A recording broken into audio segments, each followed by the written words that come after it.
Hello, this is Frank Thier, and this is my M10 explanation video where I'll be talking about multi-threading. First, let's talk about the concept of multi-threading. So the basic idea is that we want to complete multiple tasks at the same time or concurrently.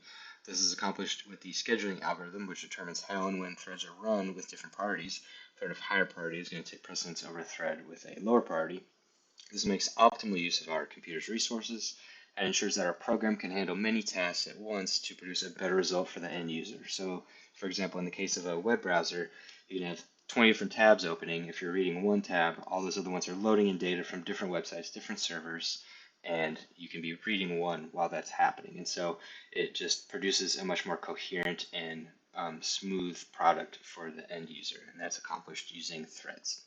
So let's talk about the thread lifecycle. Here I just pulled this nice little diagram from this website here, and it just shows how a new thread goes into the runnable state, the running state, blocked, or terminated. And so we are going to just look at this example that I created, pretty basic example. We're just going to make 3 different threads. First we will just look at one thread and how we go from a new thread to runnable to terminated. And then we're going to look at how one thread can block another in the second half of this example. And so here we're going to create a new thread named thread 0. We're going to start that thread 0, and then we're going to join it. Of course, because there's no runnable object being passed to this thread, there's no code to execute in the run method, and so it's just going to immediately terminate, and we will see that when we call thread.join, and each time we're going to print out the state using this getState method from the thread class, which is pretty handy. And then in our second half of the example, we're going to create thread 1, we're going to start that, then we're going to create thread 2, and we're going to start that. And then we're going to sleep, and then we're going to check the states of threads 1 and 2. And so, because in this case we did pass a runnable object to these threads, just this basic thread example object that I created down here, and its run method just calls this thread blocking method, which is actually going to be a synchronized method. And that just means that it's only going to allow one thread to run and complete that method at a time. But as you can see here, the method includes this infinite loop. And so as soon as thread 1 is started and is running, it's going to be stuck in this infinite loop, which means that thread 2, when it tries to run its run method, which is this just going to call the same synchronized method, it's going to be blocked. And so let me run this code here, and we can see how everything happens. And so as I said, for thread 0, we just create a new thread. It becomes runnable when we call start, and then it just immediately terminates because there's no code to run in the run method. And then here we have threads 1 and 2. We create each one. They are runnable as we call start, and then we print the state. And then we're going to sleep 1,000 seconds just to ensure that thread 1 can actually execute its run method. And then we can see here on line 6 that thread 2, the state is blocked. And that's because, like I said, when it tries to run its run method and call thread blocking, because it's synchronized, it's not able to access that because the method is locked onto the thread 1 here. And so we can see that thread 2 is blocked. And then we'll just verify again that thread 1 is still running its run method, and it is here. On line 7 we see it's still runnable. It's actually running, but it doesn't specify that in the getState method. And then thread 2 is still blocked. And as you can see, this is still running because, of course, thread 1 is stuck in this infinite loop. And so I'm going to stop this code. And that's just a brief example of the life cycle of a couple different threads and how they go from their different states to the next.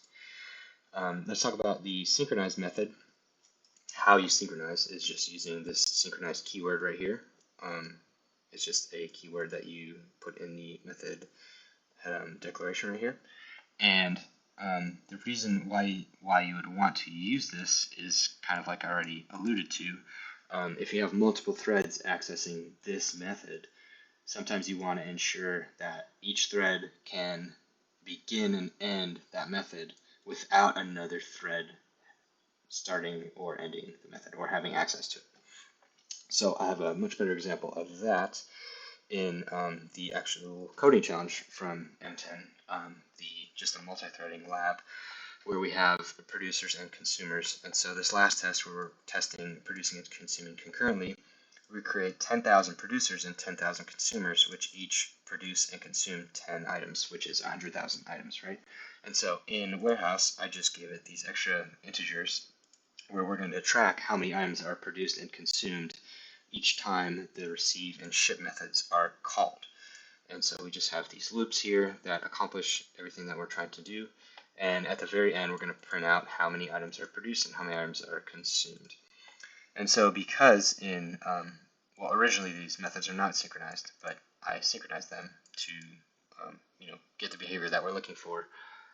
We're going to ensure that as our loops run, each producer and each consumer is going to be allowed to enter that method, the receive or ship method, execute all of that code, and then warehouse will change or report its state, and then the next thread will be able to access that instead of possibly something interrupting a thread and not allowing that to happen.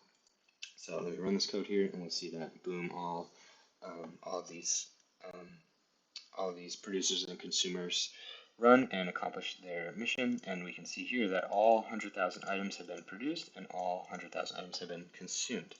But if we go back in here and we removed synchronized and we run this again, we're going to see that we get some chaotic behavior. And so we can see all these exceptions that are being thrown, not working how we wanted. And we can see here that the final result is that not all 100,000 items have been produced and not all 100,000 items have been consumed.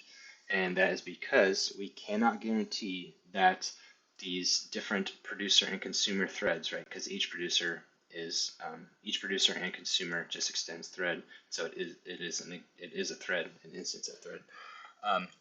We can't guarantee that each of them is going to be able to run their respective receive or ship methods. Where'd ship go? Right here. Receive or ship methods, and actually, return from the method having fully accomplished their goal, what we want them to do, right? And that's because these methods were not synchronized initially. And so to ensure that, we add the synchronized keyword we had the first time. And of course, I'm going to rerun this. And we're going to see that, boom, in the end, we get all 100,000 items produced and consumed. And so this is just the example of what our textbook calls the critical section. Let me pull this up here. And so as you can see here, that we know that thread behavior is asynchronous. We can't predict when a thread might be interrupted or might have to give up the CPU to another thread. And so we create a critical section of our code using the synchronized keyword, the synchronized methods, which just ensures that each thread accessing them will be able to enter and exit that method on their own without another thread interfering with that execution. So that has been an example of synchronized methods, the life cycles of threads, and just talking about the concept of multi-threading. Hopefully you have a better understanding of all of those things. If you have any questions, please leave comments, and as always, thank you for watching.